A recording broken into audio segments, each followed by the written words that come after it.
लोग यहाँ महसूस करते हैं कि असदुद्दीन ओवैसी के यहाँ आने से हिंदू मुस्लिम डिवाइडेशन हो जाएगा और इसलिए पसंद नहीं चाहते कि असदुद्दीन ओवैसी जिस तरह बिहार में उन्होंने नुकसान पहुँचाया वो इस तरह नुकसान यहाँ किसी भी पार्टी को पहुँचाए। वो खाली मुसलमान से नहीं है, ये यूनिटी है, हिंदू मुस्लिम एकता का है। हमारी मुजफ्फरनगर तहजीब जहाँ हिंदू मुस्लिम दंगे हुए हैं, ये दंगे असदुद्दीन ओवैसी का जिक्र आ रहा है।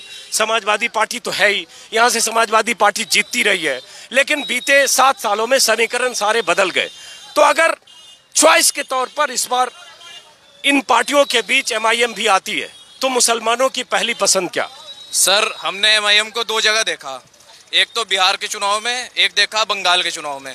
बिहार में उन्होंने 5 सीट निकाल दी, वहाँ तेजस्वी यादव चुनाव हार गए, और बंगाल में ममता बनर्जी ने उन्हें घुसने नहीं दिया और ममता बनर्जी ने उनकी सरकार बना दी। असदुद्दीन ओवैसी को वोट देने से अखिलेश का नुकसान है और बीजेपी को है फायदा, बस ये बात हमें पता है, इसलिए हमारी चॉइस अखिलेश यादव है। नहीं, क्यों असदुद्दीन ओवैसी? सिर्फ इसलिए हम आने नहीं चाहते उसका यहाँ से। यहाँ हमारा खाला पार इलाका जितना बड़ा है, हम उसका यहाँ कदम भी बढ़ना नहीं चाहते। उसका कोई कदम हमारे यहाँ ओवैसी आवे ना, हम काले झंडे दिखावे, काला मुंह कर देंगे कल यहाँ आवेगा। उसका तो कोई रोल ही नहीं यहाँ पे। आप समाजवादी पार्टी के नेता उता तो नहीं हो? नहीं, नेता ही नहीं हम, क्यों नेता ही नहीं हम हमारी तरफ से वोट किसी को दो। उसका तो एक हिंदू मुस्लिम परपंडा फैलाना और एक जगह लोगों को नाश करना, उसका नाश करना है बस। पूरी यूपी का नाश करेगा वो हम चाहे यहाँ आवे ना तो अच्छा है।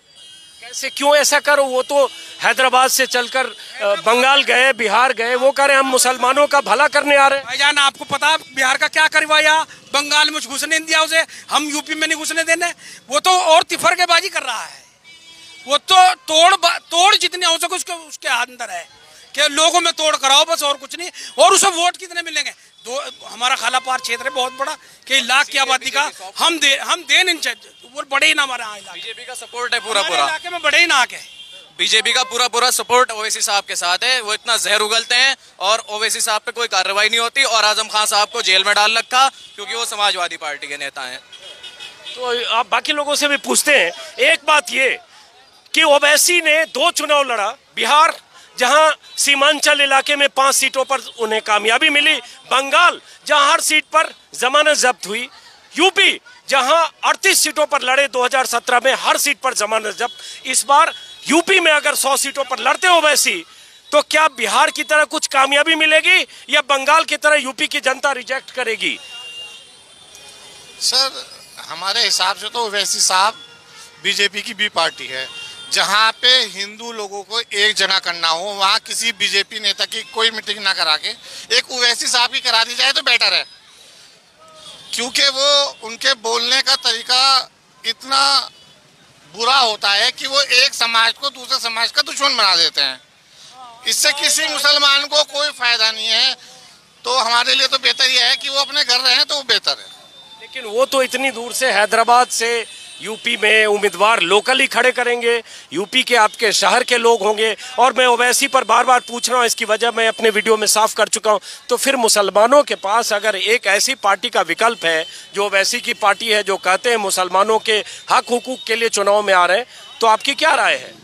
नहीं, वो बैरिस्टर हैं, तालीम याफ्ता हैं, पढ़े लिखे हैं, वो अपने हिसाब से हैदराबाद के हिसाब से अपने कल्चर को समझते हैं, वहाँ के निज़ाम को समझते हैं। लेकिन यूपी का निज़ाम जो है वो खाली मुस्लिम और हिंदू से नहीं चलता।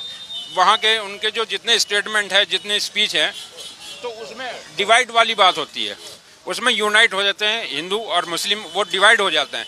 तो उसमें यहाँ का मुसलमान ये नहीं चाहता, यहाँ जो चैनो अरमन चाहता है वो इस चीज़ से ताल्लुक़ नहीं रखता है कि अगर हमारे मुजफ्फरनगर का यहाँ कोई मुस्लिम लीडर ऐसा नहीं है जिसके पीछे खाली एक मुस्लिम। यहाँ जितने भी अगर समाजवादी से लड़े हैं तो हिंदू भी हिंदू ही हैं, और यहाँ हिंदू मुस्लिम का कोई ऐसी बात नहीं है। लेकिन लोग यहाँ महसूस करते हैं कि असदुद्दीन ओवैसी के यहाँ आने से हिंदू मुस्लिम डिवाइडेशन हो जाएगा, और इसलिए पसंद नहीं चाहते कि असदुद्दीन ओवैसी जिस तरह बिहार में उन्होंने नुकसान पहुँचाया वो इस तरह नुकसान यहाँ किसी भी पार्टी को पहुँचाए। वो खाली मुसलमान से नहीं है, ये यूनिटी है, हिंदू मुस्लिम एकता का है। हमारी मुजफ्फरनगर तहजीब जहाँ हिंदू मुस्लिम दंगे हुए हैं, ये दंगे एक मसले के तहत और साजिश के तहत हुए हैं। बाकी यहाँ का हिंदू और मुसलमान जो है, हिंदू मुसलमान जो है एक दूसरे से तालमेल सबका बहुत अच्छा है, एक दूसरे से सबसे अदब लिहाज है।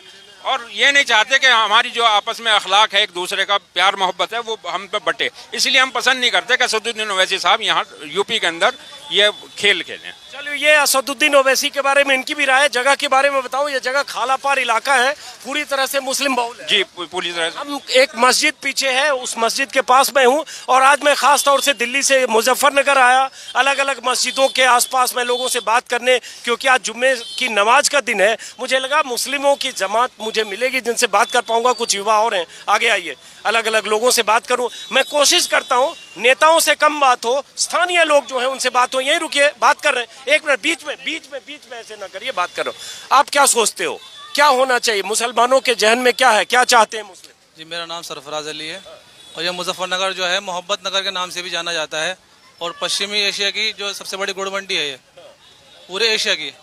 तो जो अखिलेश यादव जी हैं, उन्होंने पहले बहुत अच्छा काम किया है और उत्तर प्रदेश की सरकार को चलाने का एक बहुत अच्छा उनके पास अनुभव है। और उनके कार्यकाल में आपने देखा है कि सभी धर्म के लोग प्यार मोहब्बत से रह रहे थे और एक दूसरे को जो है सपोर्ट करते हैं, आज भी करते हैं। मगर धर्म की तुष्टिकरण की राजनीति के चलते पश्चिमी उत्तर प्रदेश में यहाँ पर दंगे हुए और एक व्यक्ति जो है जिन्होंने इसका लाभ उठाया। मगर इस तरीके से देश का जो है उत्थान नहीं होने वाला है। देश के लिए जो अच्छा करने वाले हैं वे अखिलेश यादव जी हैं, और ओवैसी साहब का यहाँ कोई हक नहीं बनता है। हक बनता है अखिलेश यादव जी का, क्योंकि उनको यहाँ का अनुभव नहीं है, ना उनको कल्चर का पता। तो बीच में बीएसपी क्यों नहीं? बीएसपी के कादिर राना यहाँ से सांसद रहे, शायद 2 बार रहे, तो अखिलेश बीएसपी क्यों नहीं है? उसे पैसा चाहिए, मायावती जी को रुपया चाहिए, कहाँ से देंगे लोग रुपए ले जाके? उसे 2 करोड़ बर्थडे में चाहिए, उसके 2 करोड़ उसमें चाहिए, सलाम करने में उसे रुपया चाहिए, कहाँ से देंगे लोग? कादिर राणा जी भी रुपए देते थे, तकलीफ कि कौन देगा उसे? बताओ, उसे पैसा चाहिए, उसे दलाली के अलावा कुछ नहीं पता। नहीं, मुझे लगता है शब्दों की गरिमा रखेगा। और इस समय वो बीजेपी की प्रवक्ता बनी हुई हैं, बीजेपी से गठबंधन करने के लिए तैयार बैठी हुई हैं। बीजेपी बस उन्हें ले नहीं रही, बसपा को एंट्री नहीं दे रही बीजेपी, नहीं तो वो तो तैयार बैठी हुई है गठबंधन करने के लिए। और अगर हम उन्हें वोट भी दे दें, उनकी 10 सीटें भी अगर रह गई, 10-15 सीट भी अगर बीजेपी को कम पड़ गई, तो वो बसपा गठबंधन करके बीजेपी की सरकार बनवा देगी। हमें बस ये दिक्कत है। बीजेपी को लेकर माफ करें, बीएसपी को लेकर मुस्लिमों में कुछ आशंका है, लेकिन ये सवाल है कि अगर मान लो बीएसपी भी मुस्लिम उम्मीदवार देती है, समाजवादी पार्टी भी मुस्लिम उम्मीदवार देती है, एमआईएम भी मुस्लिम उम्मीदवार देता है, कांग्रेस भी मुस्लिम उम्मीदवार देती है, उस स्थिति में मुसलमान क्या करेंगे? मुसलमानों को ये देखना चाहिए कि देश की एकता, संप्रभुता और अखंडता के लिए कौन काम कर रहा है। देखो, अच्छे के लिए जो काम करने वाला है उसको ही वोट देना चाहिए, और समाज के अंदर एक संदेश जाना चाहिए कि जो व्यक्ति अच्छा हो उसको धर्म के नाम पे वोट न दें, क्योंकि धर्म के नाम पे वोट देंगे तो आदमी गलत वोट दे सकता है। उसको एक आर्थिक रोजगार जो सृजन नहीं हो रहे हैं देश के अंदर, जो हमारे यहाँ रोजगार होने चाहिए वे नहीं हो रहे हैं। रोजगार के मुद्दों पर कौन ध्यान दे रहा है, देश की तरक्की के लिए कौन ध्यान दे रहा है? इन चीज़ों को जो मुद्दा बनाएगा, जो सबके साथ सबके विकास वाली, तो ये तो उस सबका साथ सबका विकास जो करेगा, क्योंकि कौन कर रहेगा? कहने में करने में बहुत अंतर सभी पार्टी कहती है, मगर अखिलेश यादव जी की जो योजनाएं पहले थी उनका नाम बदल के मौजूदा जो सरकार है उसने फ़ायदा उठाया है। तो अखिलेश यादव जी अगर आएंगे तो मैं समझता हूं कि देश के लिए भी अच्छा होगा और उत्तर प्रदेश के लिए भी अच्छा होगा। ये आपकी राय। आपके पास आने से पहले कुछ और लोगों की राय लेता हूँ। आगे आइए, आ जाओ। आप क्या सोचते हो? आप भी आगे आइए। मैं चाहता हूं आम लोगों से बात करूं, आपके पास भी आ रहा हूं, आम लोगों से ही बात करूं ताकि समझ में आए। नेता तो अपनी बात बोलते हैं, आपसे भी बात करूं।